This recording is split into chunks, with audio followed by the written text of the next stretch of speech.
Hello, everyone. I'm Anita Cicero, Deputy Director of the Johns Hopkins Center for Health Security, and today I will be your Master of Ceremonies for Event 201. On behalf of our center and our partners, the World Economic Forum and the Bill and Melinda Gates Foundation, I'd like to extend a very warm welcome to our audience here in New York, as well as our larger virtual audience participating online today. The goal of the Event 201 exercise is to illustrate the potential consequences of a pandemic and the kinds of societal and economic challenges it would pose. The scenario also highlights the very critical role that global business and public-private partnerships play in preparing for and responding to pandemics. Today's scenario is going to simulate meetings of a multi-stakeholder group called the Pandemic Emergency Board. This board has been urgently convened by the World Economic Forum, and Johns Hopkins has been asked to moderate the board meetings and provide expertise during the board's deliberations. The mission of the Pandemic Emergency Board is to provide recommendations to deal with the major global challenges arising in response to an unfolding pandemic. The board is comprised of highly experienced leaders from business, public health, and civil society. The board's recommendations are aimed at top decision makers in national governments, global business, and international organizations. In this scenario, Tom Inglesby, the director of the Johns Hopkins Center for Health Security, will be chairing the board and serving as the moderator for its discussions. Today's exercise will simulate 4 meetings of the Pandemic Emergency Board, and each meeting will be devoted to one key topic. Each meeting will start with a video and a briefing that will provide the information needed for the board members to engage. Please note, this is not a test of any particular person, organization, or nation. The participants are all playing as themselves. That is, senior business executives, NGO leaders, and government officials. They're not expected to be pandemic experts. We've really asked them to participate based on their own expertise and their best professional judgment. With the exception of Tom Inglesby, none of the participants know any of the details about how the exercise will unfold. The Event 201 scenario is fictional, but it's based on public health principles, epidemiologic modeling, and assessment of past outbreaks. In other words, we've created a pandemic that could realistically occur. And for those interested in our assumptions, we will have a lot of the background research of the scenario publicly available on our Event 201 website at the conclusion of the exercise. The policy discussions, the challenges to be discussed in this exercise represent controversial, high-stakes issues that would require high-level input from business and government leaders. So just a few housekeeping notes before we get started. For our in-person audience, please do silence all your electronic devices, but you may tweet at #Event201. We're going to have a 15-minute break in the middle of the exercise, so please try to confine your calls and work to that time. Because the event is being video recorded and live streamed, we ask that you remain quiet as much as possible and avoid moving around during the exercise. The exercise is going to end at 12:30, and there'll be a luncheon in the cotillion room to which you are all invited. As you know, there's also an online virtual Event 201 exercise that's happening simultaneously. And for those of you online, and I understand there are hundreds of you, you will be seeing the same news videos and briefings as we do here in New York. But you will engage in your own online discussion in place of watching the discussions of the players here in the room. The topics and the topics and the pacing of the deliberations will be the same, both online and in the room. So, as you can see on this slide, we have an outstanding group of global leaders playing the role of the Pandemic Emergency Board members here in New York. And with that, let's welcome our participants and invite them into the room. Tom Inglesby from Johns Hopkins Center for Health Security, Latoya Abbott, Marriott International, Sophia Borges, UN Foundation, Brad Connett, Henry Schein, Chris Elias, the Bill and Melinda Gates Foundation. Tim Evans, formerly of the World Bank. George Gao from China CDC. Avril Haines, former Deputy U.S. National Security Advisor. Jane Hulton, ANZ Bank, and former secretaries of both the Department of Health and Finance in Australia. Matthew Harrington from Edelman. Martin Knuckle from Lufthansa Group. Eduardo Martinez, UPS Foundation. Stephen Redd from US CDC. Adrian Thomas from Johnson & Johnson. And Hasti Taghi from NBC Universal Media. And Lavin Theroux from the Monetary Authority of Singapore. Welcome. And before we begin the exercise, I also want to introduce Ryan Morhard, who's lead of the Global Health Security Group at the World Economic Forum, and he will say a few words. Ryan.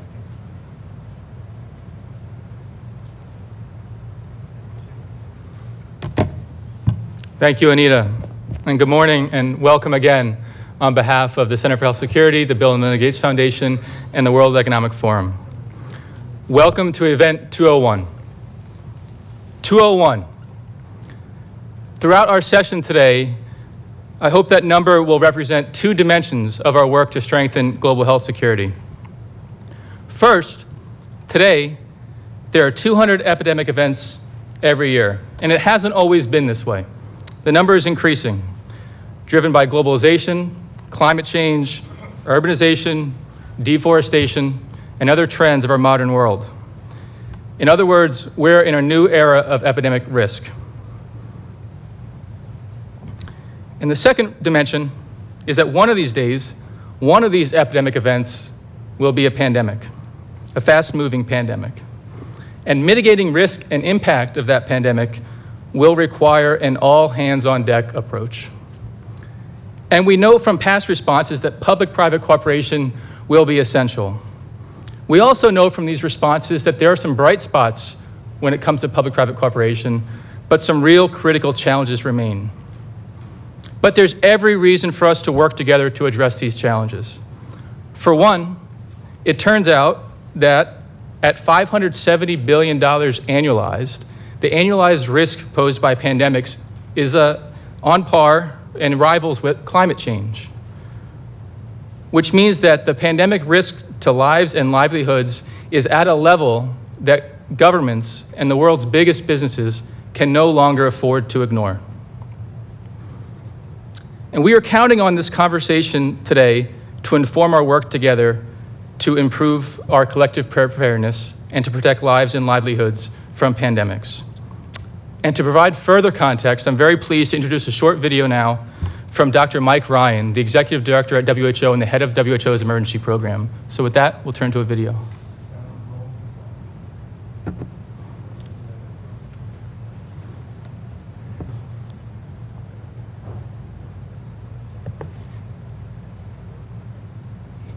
Greetings, distinguished guests, and thank you for this opportunity to say a few words at this year's event 201. The high-level simulation exercise for pandemic preparedness and response, hosted by Johns Hopkins Center for Health Security, the World Economic Forum, and the Bill and Melinda Gates Foundation. Unfortunately, I was not able to join you today. I'm involved in the IHR Emergency Committee for Ebola, but I had hoped to be in the room with you, because the issues you will be dealing with over the next hours may be tabletop exercises today, but they address real and critical threats which we at WHO take very seriously. Without a question, epidemic risk has become a global strategic concern. I don't think we've ever been in a situation where we have had to respond to so many health emergencies at once. This is a new normal. I don't expect the frequency of these epidemics to reduce, and in fact, vulnerabilities all over the world, developed and developing countries, have increased, not decreased, driven by many, many factors, mainly through human behavior, economic development, population density, and many others. The scenario you will be presented with this morning could easily become a shared reality one day. I fully expect that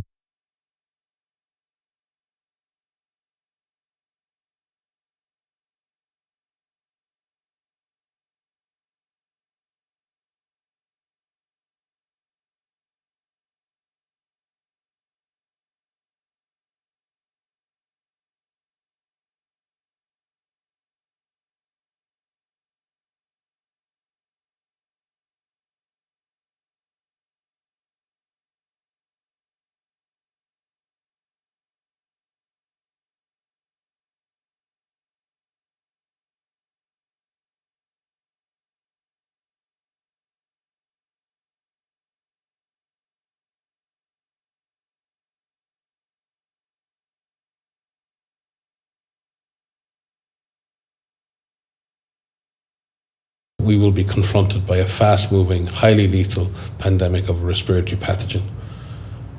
The question is, are we prepared to globally respond to the next major pandemic event? Are we ready to cooperate and perform across countries and across sectors to face such a threat? Have we established the surveillance and risk assessment systems, the communication tools, the supply chains, and the business continuity plans that will be needed not only to protect health in a major epidemic or pandemic, but to protect economic development, to protect political and social systems? Do we collectively drive innovation enough to face the evolving global threats which we are anticipating? The nature of pandemics is that many countries will be affected at the same time. This is particularly true with the respiratory pathogen, as they are often transmitted by asymptomatic persons. They spread fast. In 2009, the pandemic virus reached all continents in less than 9 weeks.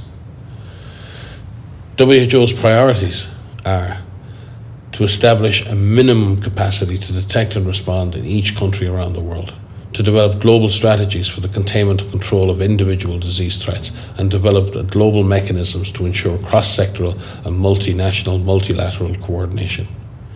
Innovation and partnership across all sectors are needed, including joint strategies between global health leaders and the drivers of travel, communication, data technology industries.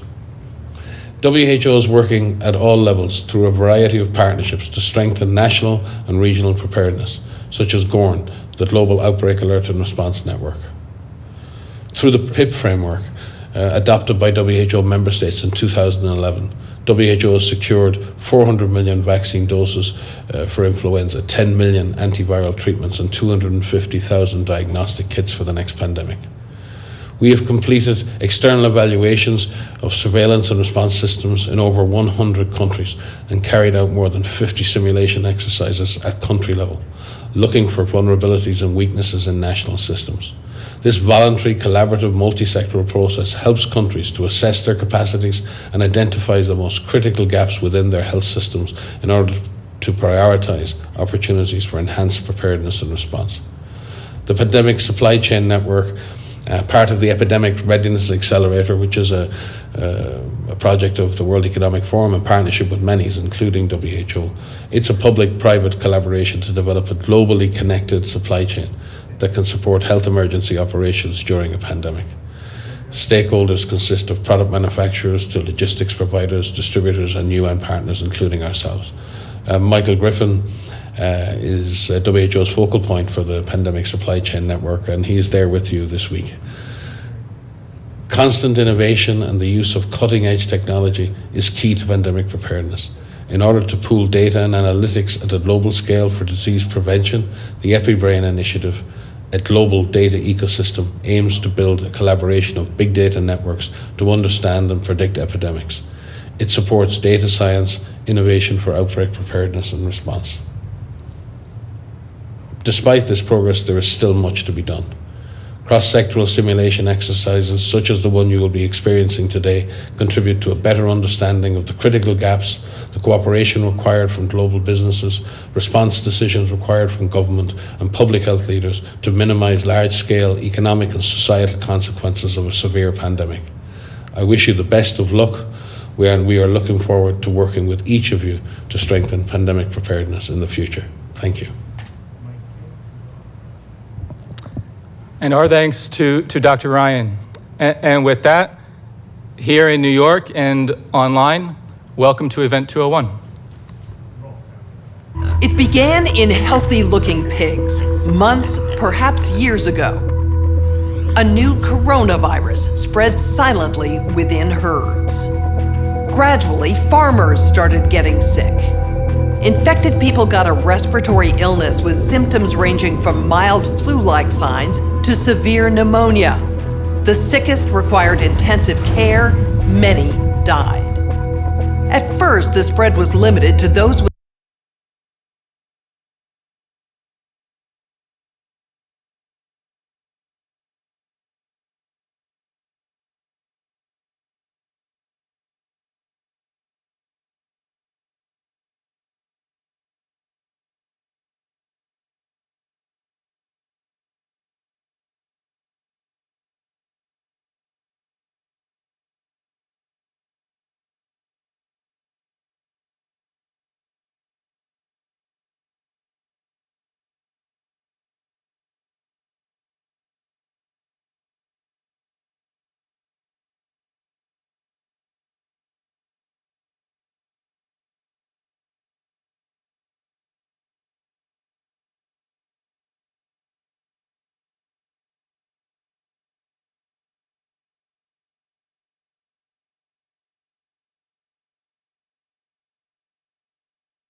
close contacts, healthcare personnel, co-workers, and families.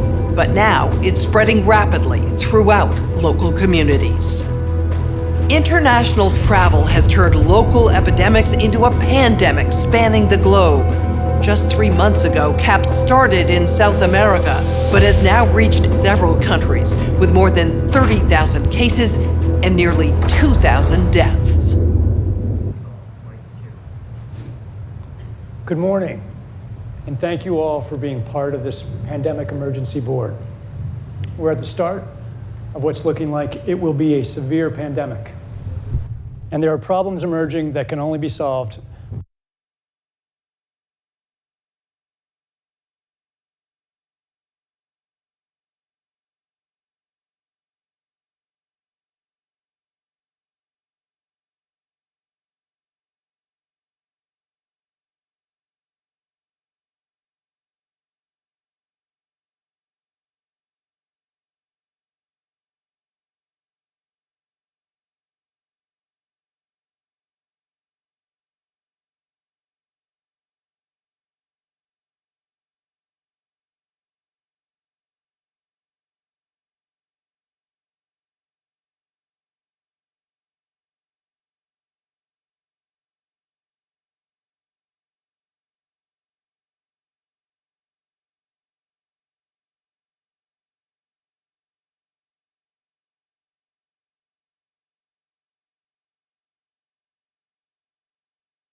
Hier ist es also. Wir pflanzen